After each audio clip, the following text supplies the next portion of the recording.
Hello guys, welcome back to my channel. Today we are going to study what is glycolysis. अब glycolysis क्या होता है? Glycolysis का simple सा मतलब होता है ग्लूकोज का ब्रेक होना।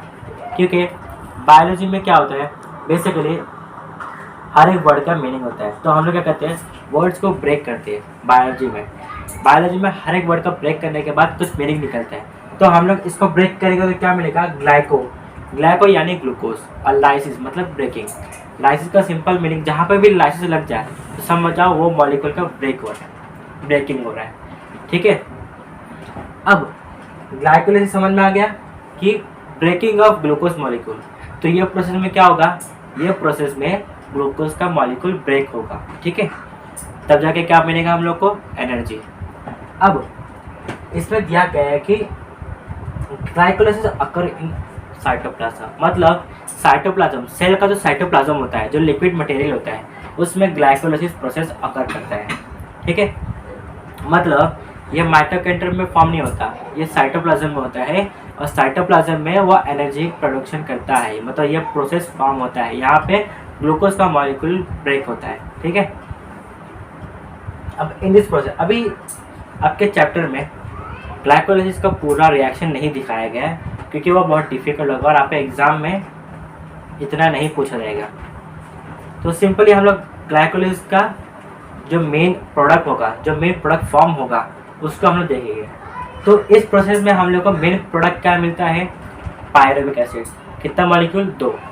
तो सिर्फ पायरुविक एसिड मिलेगा ऐसा तो नहीं हो सकता, तो साथ में बहुत सारे मॉलिक्यूल्स मिलते हैं, जैसे कि 2 एटीपी फॉर्मेशन होता है, 2 एनर्जी का मॉलिक्यूल फॉर्म होता है, 2 NADH2 मिलता है, और 2 वाटर मॉलिक्यूल फॉर्म होता है। मतलब ग्लाइकोलाइसिस की बात हो तो ग्लूकोज का ऑक्सीडेशन हो गया स्टेप बाय स्टेप, और हमें क्या मिला, 2 pyruvic acid, 2 NADH2, 2 water molecule और 2 ATP का मॉलिक्यूल। ठीक है, अब ये मिल गया। अब ग्लाइकोलाइसिस से डायरेक्ट एनर्जी नहीं मिलेगा, क्योंकि अभी देख रहे हो ग्लाइकोलाइसिस का प्रोसेस में 2 ATP ही मिल रहा है। क्या 2 ATP ज़रूरत है हमें को, ये तो बहुत कम हो जाएगा, हम लोग को फंक्शन भी नहीं कर पाएंगे। तो हमें फर्दर एनर्जी का गेन ज़्यादा करने के लिए हमें सिर्फ ग्लाइकोलाइसिस की मदद नहीं, हमें और भी रिएक्शन की ज़रूरत पड़ती है। तो हम लोग का क्या क्या आता है, TCA साइकिल आता है, ETC साइकिल आता है, वो हम बाद में पढ़ेंगे। तो फर्स्ट ऑफ ऑल अभी ग्लाइकोलाइसिस में जो फॉर्मेशन हो गया, तो क्या होगा, फर्दर ट्रांसफर होगा दूसरे रिएक्शन में। ठीक है, तो दूसरे रिएक्शन में क्या क्या ट्रांसफर हो सकता है, जो मेन प्रोडक्ट होगा वो ट्रांसफर होगा, जाहिर सी बात है। तो इसमें मेन प्रोडक्ट क्या है, पायरुविक एसिड, ये ट्रांसफर होगा। पर NADH तो इतना ज़रूरत नहीं पड़ता, तो उसको बाहर निकाल देते हैं। तो अगर NADH निकलेगा तो CO2 भी बाहर निकलेगा।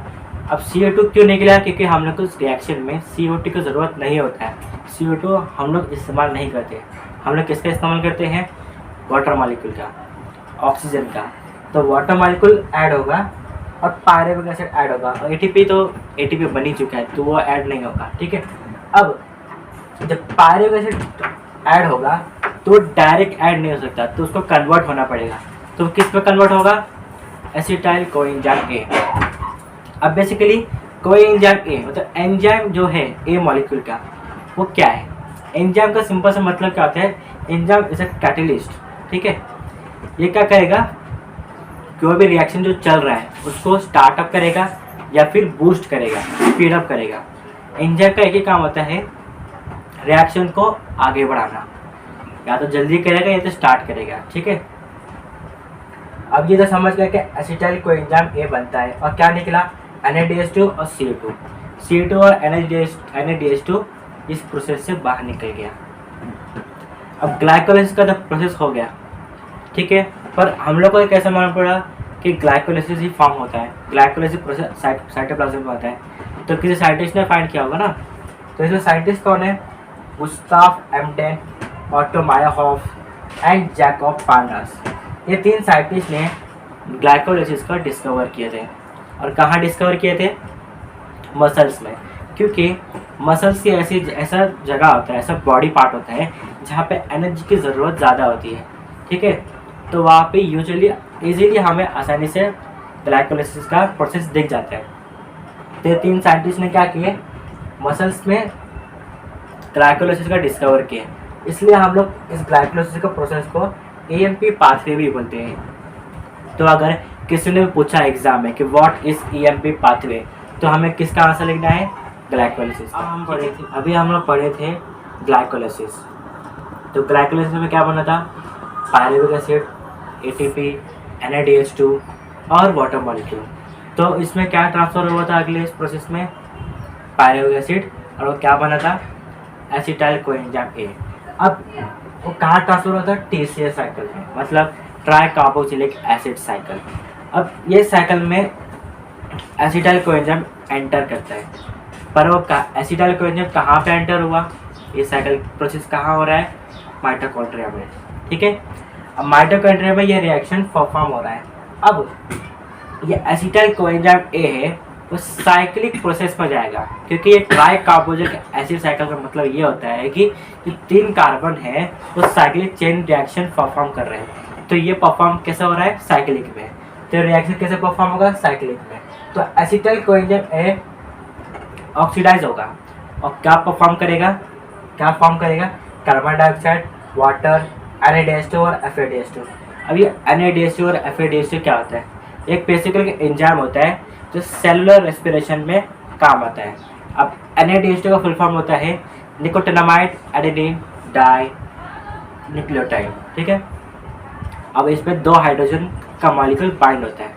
अब FADH2 का मतलब क्या होता है, फ्लेविन एडेनिन डाई न्यूक्लियोटाइड, और उसमें 2 ऑक्सीजन 2 हाइड्रोजन ऐड होता है।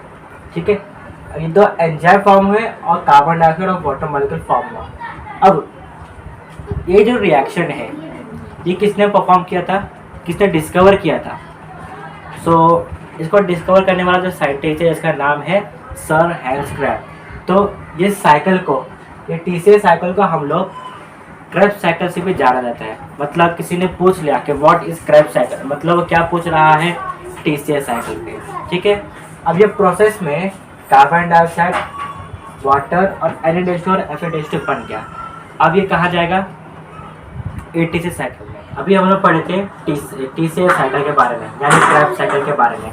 अब हम पढ़ेंगे ATC साइकिल, यानी electron transfer chain reaction cycle. अब ये साइकिल में क्या होता है, अभी क्रेब्स साइकिल से जो भी फॉर्म हुआ था, यानी NADH2 और FADH2, ये क्या ट्रांसफर हो गए ETC साइकिल में। और ETC साइकिल कहाँ फॉर्म होता है, कहाँ प्रोसेस फॉर्म होता है, यह अकर होता है माइटोकॉन्ड्रिया में। माइटोकॉन्ड्रिया में F0 और F1 पार्टिकल्स जो होते हैं उसमें ये परफॉर्म होता है। तो ये रिएक्शन में क्या क्या मिलता है, तो ये रिएक्शन में NADH2 और FADH2 ATP मॉलिक्यूल्स का फॉर्मेशन करते हैं। मतलब NADH2, हर एक NADH2 का जो मॉलिक्यूल है वो 3 ATP फॉर्म करेगा, और हर एक FADH2 का जो मॉलिक्यूल है वो 2 ATP फॉर्म करेगा। और हम लोग के पास कितने NADH2 और FADH2 है, 2 मॉलिक्यूल्स, जो हमें किससे मिले, क्रेब्स साइकिल से। अब क्रेब्स साइकिल से 2 मॉलिक्यूल्स का NADH2 और 2 मॉलिक्यूल FADH2 मिले हैं। अब दोनों ने कितना बनाए, NADH2 ने 3 बनाए हैं और FADH2 ने 2 बनाए हैं। तो दोनों को ऐड करें तो कितना होता है, 10 मॉलिक्यूल्स। ठीक है, मतलब इस रिएक्शन में हमें 10 ATP का मॉलिक्यूल्स का फॉर्मेशन मिलता है, मतलब 10 ATP का मॉलिक्यूल्स हमें मिलता है। ठीक है, अब हम लोग ने बोल दिया कि ATP से एनर्जी मिलता है, ATP से एनर्जी मिलता है, पर ATP एनर्जी फॉर्मेशन कैसे करता है, तो ATP पैसे की तरह है। अभी हम लोग पैसे से खाना कैसे लेते हैं, हम लोग दुकान के पास जाए, पैसे दिया और उसने खाना दिया, तो ये तो सिंपल ट्रेडिंग हो गया। पर ATP ऐसा नहीं करता। ATP क्या करता है, अपने बॉन्ड को तोड़ता है और उससे एनर्जी फॉर्म करता है। मतलब ATP अपना एक फॉस्फेट बॉन्ड तोड़ेगा और क्या फॉर्म करेगा, एनर्जी। अब ATP पता है क्या होता है, एडेनाइन ट्राइफॉस्फेट। मतलब एडेनाइन रहेगा प्लस राइबोस शुगर रहेगा, तो एडेनाइन प्लस राइबोस शुगर के पास 3 फॉस्फेट जो ग्रुप होते हैं, 3 जो फॉस्फोरस का बॉन्ड होता है वो होता है, मतलब 3 फॉस्फेट है, वो तीनों बॉन्ड हुए, तो क्या बना, एडेनाइन ट्राइफॉस्फेट। अभी आप सोच रहे हो कि जो नाइट्रोजिनस बेस होते हैं वो तो बहुत सारे होते हैं, जैसे एडेनिन, ग्वानिन, साइटोसिन और थायमिन, तो ये सब होना चाहिए। तो सब होते हैं, पर मोस्टली हम लोग क्या पढ़ते हैं, एडेनिन के बारे में। तो हम लोग एडेनिन को कंसीडर करते हैं और एडेनिन राइबोसिको से ज्वाइन होके 3 फॉस्फेट ग्रुप पे ज्वाइन हो जाता है, तो दोनों ऐड होकर क्या बनता है, एटीपी, एडेनाइन ट्राइफॉस्फेट। अब ये रिएक्शन में क्या होता है, फॉस्फेट ग्रुप का जो फॉस्फोरस है उसका एक बॉन्ड टूट जाता है, तो एक बॉन्ड ब्रेक हुआ। अभी हम लोग ने केमिस्ट्री में पढ़े थे जब भी बॉन्ड ब्रेक होता है तो क्या निकलता है, एनर्जी। ठीक है, तो इसमें क्या हो रहा है, बॉन्ड ब्रेक हो रहा है, तो बॉन्ड ब्रेक हुआ तो क्या मिला हमें, एनर्जी। तो एडेनिन तो वही रहेगा अपना, राइबोस भी वही रहेगा, राइबोस शुगर। जब 3 फॉस्फेट थे उसका एक फॉस्फेट ग्रुप बाहर निकल जाता है, मतलब एक फॉस्फोरस अलग होता है, तो क्या बन गया, इनऑर्गेनिक फॉस्फोरस। अब इनऑर्गेनिक फॉस्फोरस तो निकला और साथ में क्या निकाला, एनर्जी। तो ऐसे ही एटीपी क्या करता है, एनर्जी का फॉर्मेशन करता है। तो एटीपी क्या करता है, अपने एक मॉलिक्यूल, एक फॉस्फेट ग्रुप का जो मॉलिक्यूल है उसको ब्रेक करता है, उससे एनर्जी रिलीज करता है। तो इसलिए एटीपी का हम लोग बोलते हैं कि ये एटीपी एनर्जी का सोर्स है। अभी हम लोग देखे हैं ग्लाइकोलाइसिस को, क्रेब्स साइकिल को और एटीसी साइकिल को। अब ये तीनों साइकिल देख लिए, भाई तीनों साइकिल में किससे एटीपी फॉर्म हो रहा था, कार्बोहाइड्रेट से। अब कार्बोहाइड्रेट से जो एनर्जी फॉर्म हुआ था ये तो नॉर्मल बेसिस पे हो गया कि जब हम लोग फूड इनटेक करते हैं तब ये एनर्जी फॉर्मेशन इस तरीके से होता है। बस समझ लो हम लोग ने फास्ट कर लिए या फिर हम लोग कुछ दिन तक खाना नहीं मिला, तब एनर्जी हम लोग किस तरीके से फॉर्म होगा, किसके वजह से फॉर्म होगा, तो कार्बोहाइड्रेट्स तो हम लोग को नहीं मिल रहा है फिलहाल, तो उस वक्त पे हम लोग का जो लिपिड होता है, जो फैट्स होता है और जो प्रोटीन होता है उससे हम लोग एनर्जी का फॉर्मेशन कर सकते हैं और करते हैं। तो अगर लिपिड्स और प्रोटीन से हम लोग जो बना रहे हैं तो वो किससे ब्रेक होगा, ग्लूकोज से तो ब्रेक नहीं होगा। तो लिपिड जो होता है वो फैटी एसिड में ब्रेक होता है और जो प्रोटीन होता है वो अमाइनो एसिड में ब्रेक होता है। ठीक है, अब देखते हैं इसमें एरोबिक और अनएरोबिक रेस्पिरेशन के बारे में। अब एरोबिक में 3 कंडीशन है, या तो कार्बोहाइड्रेट से एनर्जी बनेगा, या तो लिपिड से बनेगा, या तो प्रोटीन से बनेगा। तो कार्बोहाइड्रेट्स का हम लोग देख चुके हैं कि कार्बोहाइड्रेट से ग्लूकोज, ग्लाइकोलाइसिस का प्रोसेस होगा और ग्लाइकोलाइसिस से ग्लूकोज बनेगा, फिर ग्लूकोज का मॉलिक्यूल ब्रेक होके क्या बनेगा, पायरुविक एसिड। फिर पायरुविक एसिड ब्रेक होगा या कन्वर्ट होगा और फॉर्म क्या करेगा, एसिटाइल कोएंजाइम ए, और एसिटाइल कोएंजाइम ए किधर जाएगा, क्रेब्स साइकिल में। क्रेब्स साइकिल, एटीपी साइकिल, फिर दोनों मिला के हम लोग क्या मिलता है, CO2 H2O प्लस एनर्जी, मतलब एटीपी का मॉलिक्यूल मिलता है, मतलब कार्बन डाइऑक्साइड, वाटर और एनर्जी फॉर्म होता है। तो ये हो गया कार्बन डाइऑक्साइड, ये हो गया एनर्जी फॉर्मेशन कार्बोहाइड्रेट से। लिपिड्स में क्या होता है, लिपिड्स में पहले क्या बनेगा, वो ब्रेक करके फैटी एसिड, और वो क्या ग्लाइकोलाइसिस में जाएगा, नहीं, क्योंकि उसके पास ग्लूकोज नहीं है, तो ग्लूकोज ब्रेक तो होगा ही नहीं, तो डायरेक्ट किसमें जाएगा, डायरेक्ट फॉर्म करेगा एसिटाइल कोएंजाइम ए, और एसिटाइल कोएंजाइम ए के बाद वो क्रेब्स साइकिल जाएगा, फिर वो एनर्जी फॉर्मेशन करेगा CO2 H2O और एनर्जी। प्रोटीन में भी सेम, पहले वो अमाइनो एसिड में ब्रेक होगा और वो ग्लाइकोलाइसिस का प्रोसेस अटेंड नहीं करेगा, वहाँ पे वो प्रोसेस फॉर्म नहीं करेगा, डायरेक्ट कहाँ जाएगा, एसिटाइल कोएंजाइम ए में, और वहाँ से फिर क्रेब्स साइकिल और CO2 H2O और एनर्जी। ठीक है, अभी एनारोबिक रेस्पिरेशन कब परफॉर्म होता है। अभी मैंने बताया था कि एनारोबिक रेस्पिरेशन तब परफॉर्म होता है जब ऑक्सीजन का जो ऑक्सीजन की नीड होती है वो नहीं हो पाती है, मतलब जहाँ पे ऑक्सीजन की ज़रूरत नहीं पड़ पाती या फिर अवेलेबल नहीं होता है, तब ये रेस्पिरेशन परफॉर्म होता है। अब एनारोबिक रेस्पिरेशन किस किस जगह पे परफॉर्म हो सकता है, छोटे छोटे ऑर्गेनिज्म में जो ऑक्सीजन को गेन नहीं कर पाते हैं, वहाँ पे अवेलेबल नहीं होता है, या फिर हम लोग के बॉडी में जब हम लोग ज़्यादा एक्सरसाइज करते हैं, ज़्यादा वर्कआउट कर लेते हैं, तब ऑक्सीजन का इंटेक उतना नहीं हो पाता है, ऑक्सीजन की कमी पड़ जाती है। तो जब ऑक्सीजन की कमी पड़ती है तो हम लोग के बॉडी में, मसल्स में क्या फॉर्मेशन होता है, एनारोबिक रेस्पिरेशन का, और एनारोबिक रेस्पिरेशन से हम लोग को उस टाइम एनर्जी मिलता है। पर इसमें डिफ़ॉल्ट क्या रहता है कि एनारोबिक रेस्पिरेशन में लैक्टिक एसिड का फॉर्मेशन हो जाता है, और लैक्टिक एसिड के फॉर्मेशन की वजह से आपने देखे होगा कि एक्सरसाइज करने के बाद हमें थकान होने लगती है, हम लोग जल्दी एनर्जी तो मिल जाता है पर थकान होती है, तो लैक्टिक एसिड के वजह से हम लोग को बहुत थकान होती है। ठीक है, अब हम देखते हैं कि एनारोबिक रेस्पिरेशन में कैसे एनर्जी का फॉर्मेशन होता है। ठीक है, तो पहले हम देखते हैं माइक्रोब्स का, कि माइक्रोब्स एनाएरोबिक रेस्पिरेशन से कैसे एनर्जी प्रोड्यूस करते हैं। तो ठीक है, तो ये ग्लूकोज लिया, ग्लूकोज ने उसने ग्लाइकोलाइसिस में प्रोसेस में डाला। अब ग्लाइकोलाइसिस से क्या बनेगा, जाहिर सी बात है पायरुविक एसिड बनेगा। अब पायरुविक एसिड बना, अब फर्मेंटेशन होगा। तो माइक्रोब्स में ऐसा क्या होता है, जब प्रोसेस फॉर्म होता है तो उसका हाजी में फर्मेंटेशन आता है। फर्मेंटेशन मतलब क्या है, सड़ना, सिंपल सी बात है। तो सड़ने के प्रोसेस में आता है और क्या फॉर्म करता है, विनेगर। विनेगर जानते हैं विनेगर क्या होता है, जो हम लोग मंचूरियन खाते हैं तो देखो पानी कलर का एक लिक्विड आता है जो क्या करता है, मंचूरियन का जो भी तीखापन होता है उसको कम करता है। तो जो विनेगर होता है वो विनेगर वो किससे बनता है, माइक्रोब से। तो इसमें डिफरेंट प्रोडक्ट्स बनते हैं, जैसे कि विनेगर बन गया, विटामिन बन गया, एटसेट्रा।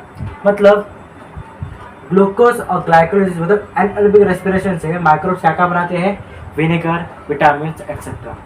अब देखते हैं ईस्ट क्या करता है। ईस्ट फिर सेम करेगा, ग्लूकोज से ग्लाइकोलाइसिस पे जाएगा, पायरुविक एसिड फॉर्म करेगा, फिर फर्मेंटेशन प्रोसेस पे जाएगा और फर्मेंटेशन के बाद वो अल्कोहल बनाएगा। अब ये दारू वाला अल्कोहल नहीं है, इसमें ऐसा क्या होता है, OH मॉलिक्यूल का जो होता है ना प्रोडक्ट वो बनाता है। ठीक है, तो ये अल्कोहल बनाता है, ये किस में होता है, ईस्ट में। तो ईस्ट में बेसिकली एनर्जी जल्दी प्रोसेस होता है, मतलब यहाँ पे एनर्जी का प्रोडक्शन फास्ट होता है कंपेरेटिवली। अब मसल्स में मतलब इंसान में देख लेते क्या होता है। इंसान में कैसा होता है, ग्लूकोज हो गया, ग्लाइकोलाइसिस परफॉर्मेंस किया, फिर पायरुविक एसिड बना, फिर फर्मेंटेशन प्रोसेस पे गया, फिर लैक्टिक एसिड बनाया। जैसे मैंने बताया था कि एनाएरोबिक रेस्पिरेशन में लैक्टिक एसिड का फॉर्मेशन होता है। अब एरिथ्रोसाइट बनता है, मतलब किस में बनता है, एरिथ्रोसाइट। अब एरिथ्रोसाइट क्या होता है, RBC रेड ब्लड सेल, मतलब रेड ब्लड सेल में RBC में एनाएरोबिक रेस्पिरेशन परफॉर्म करता है। और मसल सेल्स में ये कंडीशनली होता है, जब ज़रूरत पड़ती है तो एनाएरोबिक रेस्पिरेशन का भी हम लोग इस्तेमाल करते हैं। तो कहाँ का इस्तेमाल होता है, RBC में और मसल सेल। तो आज के लिए इतना ही, फिर मिलते हैं अगली वीडियो में। तब तक के लिए इस वीडियो को लाइक कीजिए, शेयर कीजिए और मेरे चैनल को सब्सक्राइब कीजिए।